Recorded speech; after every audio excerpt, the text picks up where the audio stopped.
Welcome to today's lesson. I'm very excited because today I'm going to be putting everything together, everything you've been learning from regulating your nervous system to how to start conversations, how to deepen those conversations into what I call a social flow framework. That means what to do before you get to a place, what to do as you're getting to a place, all the way to building long-lasting connections. So we're going to be zooming out and looking at the bigger picture and why and how all of this works, and as well as how to apply it into a social setting, whether that be at a coffee shop, whether that's at a party, a networking event, or even on a trip that you're taking. So what you're doing here is not just reacting to the energy in the room. You're preparing for it by doing your meditation, your affirmations, by journaling about all the limiting beliefs that you might have when you enter these different scenarios, these different situations or social environments. And as you prepare for all this, you're creating social alchemy. You are beginning to shape your social environments as you step into a place. For example, I've been in situations where I'm at a hotel and having breakfast with my friend and the energy is super low. Everyone's kind of just a bit depressed in a way, kind of. The energy is a little bit weird. And we just start making, and as we start talking to the waitress from this,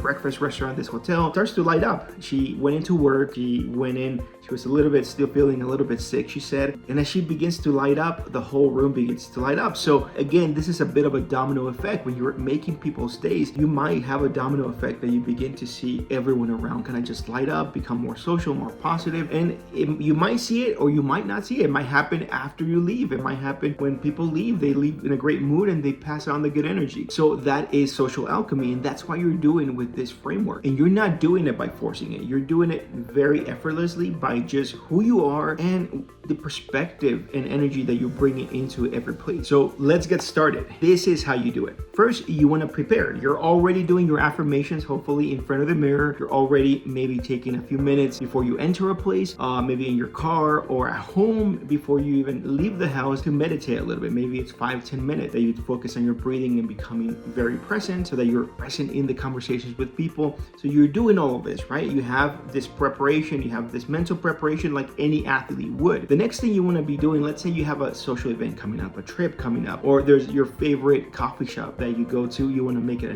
different experience today, or maybe a new coffee shop. What you want to start doing if you want to bring high energy before you even get to a place, besides the preparation I mentioned, is you want to start talking to people as you're walking through the street. It doesn't matter if they respond or not, or even if you're driving, you can wave at people, and it doesn't matter if they see you or not. The thing is, you want to ingrain a self-belief that you don't care what people think, and the only way to do it is to go through it by doing it and not expecting a result and getting over that. But also, when you build that energy before you get to a place, by the time you get to a place, you won't care what people think of you. Your energy is going to be high, and also in a way, you're doing it with people you're never going to see again. You might be saying, hey, how's it going, as you're walking through the street, and you're building this energy up. If you've ever done for example, a presentation, many times you do a presentation, you might be a little nervous about it, but you do it, and afterwards you're like the most confident person ever. That's how this works as well. The second thing, as far as preparing as you're going to the place, is make sure you have the right body language. What's the right body language? It's up to you. What I mean by that is, think of people that are very confident, that it might be people that are celebrities, it might be people in your life that start to emulate that way of walking. How would you walk? And ask yourself this question: how would you walk if you were super confident, comfortable in your own skin, and if you had $1 million or a few $1 million or whatever it is that feels like status to you? And how would you walk? How would you smile? How would you look around? Likely you'd slow your movements down. Likely you would probably open up your body language. Likely you might lean back at certain times. It doesn't mean that you're ignoring people, but other times you might lean forward, but you lean forward with intention, not out of neediness, but with the intention to really listen and be curious. So again, begin to really check your body language before you get to a place, especially if you're walking. Make sure you're walking with really confident body language. So by the time you get to a place and you've already said hello to people, your energy is going to be really, really positive, confident, and comfortable. All right, next, what do you do when you get to the place? What do you do when you get to that restaurant, to that bar, to that networking event, to that coffee shop, or whatever it is? Again, it could be on your trip that you're starting to do this at the airport, and then by the time you get to the resort or to your hotel, whatever, you're already building this energy up. So by the time you get to the place, you want to start talking to the first people there. Typically, the first people there are gonna be staff. Let's say you're going to a bar or restaurant, it's gonna be staff. So start saying, hey, how's it going? How are things? How's your night? Really have that energy about you where you're just positive, you're just bringing good energy, happy Friday, how are you? That sort of thing. So you start talking to the staff right away. And as you start getting into the room, the more you hesitate, the more that's gonna kill your confidence and your energy. So no hesitation, you're gonna continue and say hello to the people you're encountering in the room.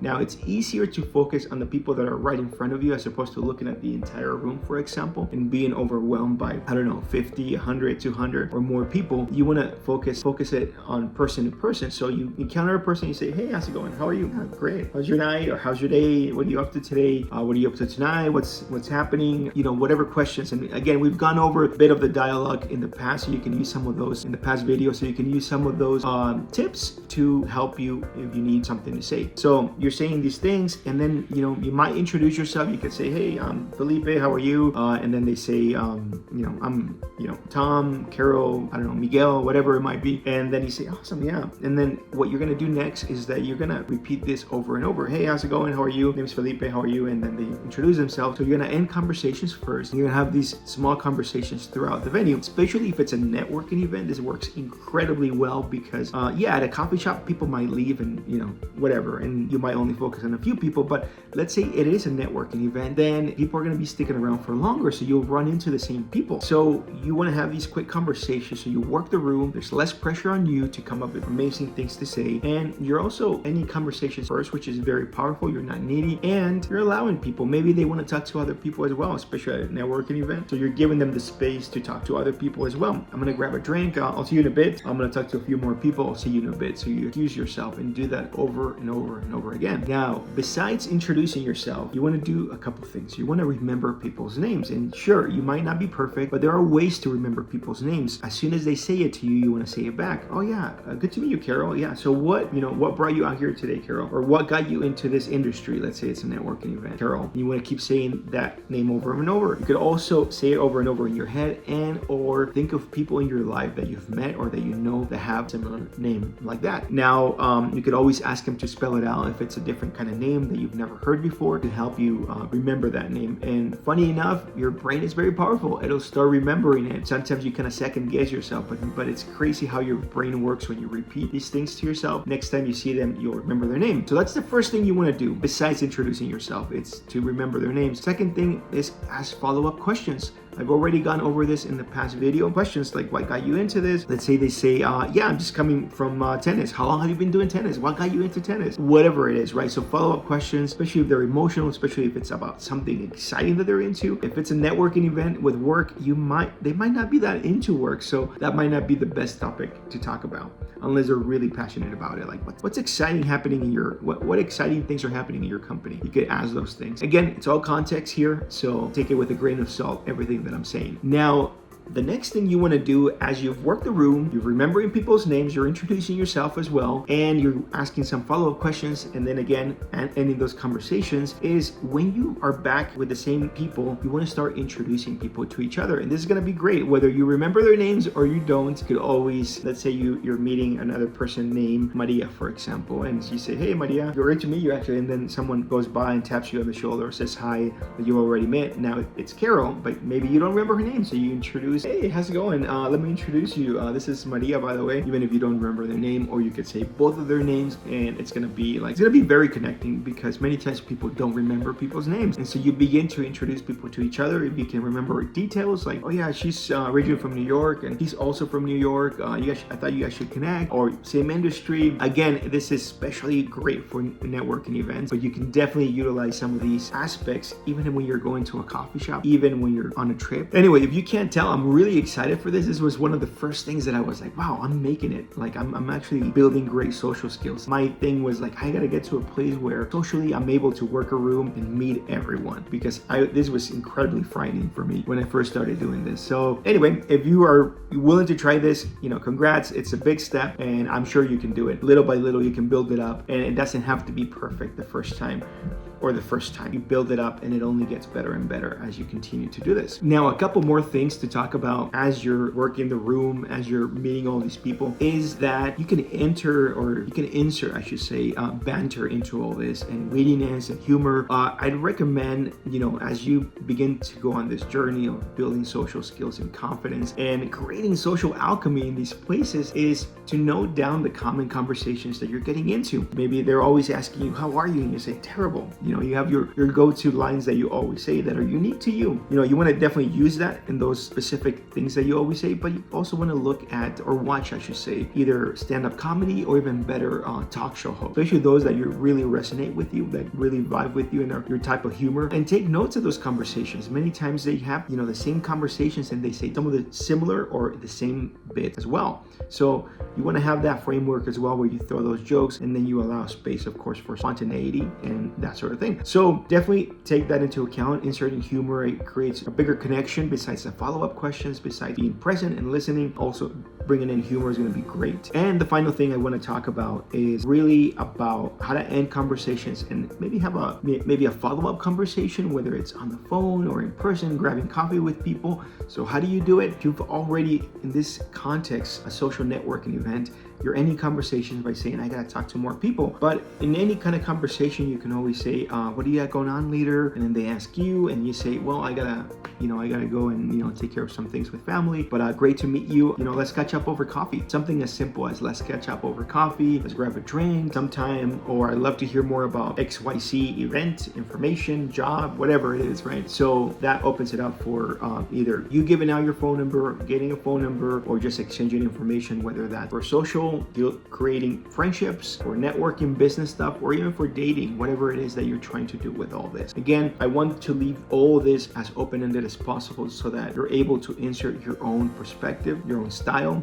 as well as your own context and how you're engaging with people, whether again you're engaging for the purpose of business, work, etc., or something else. Okay, so here is the homework for today in terms of everything that you've been learning, and I want to give this homework a bit more ambiguity just because there's so much packed into this that you could be doing in far more than what I spoke about. So for the homework, I want you to challenge yourself, and I want you to challenge yourself by going into a social setting. Again, it could be a coffee shop, or it could be an actual social gathering and party that you're invited to, or that you're going there for networking. And I want you to do one of several things. You can do all of them if you want, and if you want to really work the room fully, as I described it in this video, you can do the whole thing. But I want you to basically start saying hello to everyone that is there. And I want you to warm up by saying hello to people before you even get to the place. So that's the first layer. If you're okay with doing that, perfectly fine. You don't have to do anything else. Just say hi to people. And again, it could just be that you challenge yourself to say hi to 3 or 5 or 10 people out of that room, or for the entire day, as we've been doing before. It could be as simple as that. But again, within the context and container of a social gathering. The second layer, if you're comfortable with this, is simply to introduce yourself and practice remembering people's names. So this is super important, because then you begin to become the connector. As you remember people's names, you can begin to introduce them to each other, or even if you don't, but it helps to do so. Now here's the third layer, again within the context of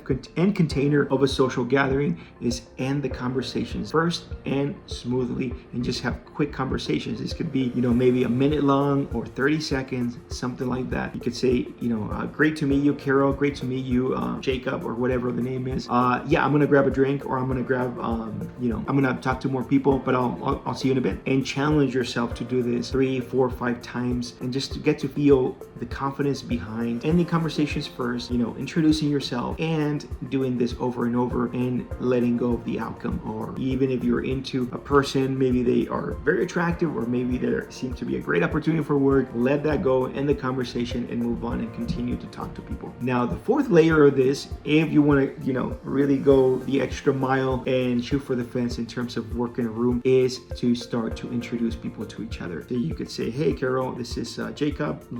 I think you guys are both from New York, or whatever it is, right? I don't know if you guys have met each other already, or maybe they've already met each other. Who knows? It's a social networking event in this context, so maybe they have. So start introducing people to each other. That's a whole other, level of social mastery, if you will. And if you're already there, great, congratulations. And now the final piece of this is, out of the entire entire thing, exchange information with at least one person with the intention to follow up over coffee, drinks, or whatever it is. Again, the specific outcome or what you're looking for doesn't really matter. In fact, you want to be detached from the outcome, even though you're committed to specific outcome of dating, of business opportunities, or whatever it might be. You want to let go of that as well. But again, exchange information, give out your phone number, give out your email, or whatever you do, or get theirs, or do both. So that's the final layer of this. If you can do it once, that would be top tier. That'd be fantastic. If you can do it several times, even better. So that is I believe one of the best and top tier social mastery aspects of this, creating social alchemy out of any place you go to, and being able to come out of these venues and these social situations with new friends, potential dating possibilities, potential business or job opportunities. That's, I think, why you might be here. So if you're able to do all that, you can do it anywhere from a coffee shop, on a plane, or a social gathering. So try those things, whether it is that you only do the first one or you do all the way to, exchanging information several times and introducing people to each other, and let me know how they work. Please email me. I want to hear your stories. I want to hear what you're trying. And I want to hear also if you have any questions or need clarification in terms of how to do this before you even try it. So I'm happy to support with that. All right, we'll see you in the next video.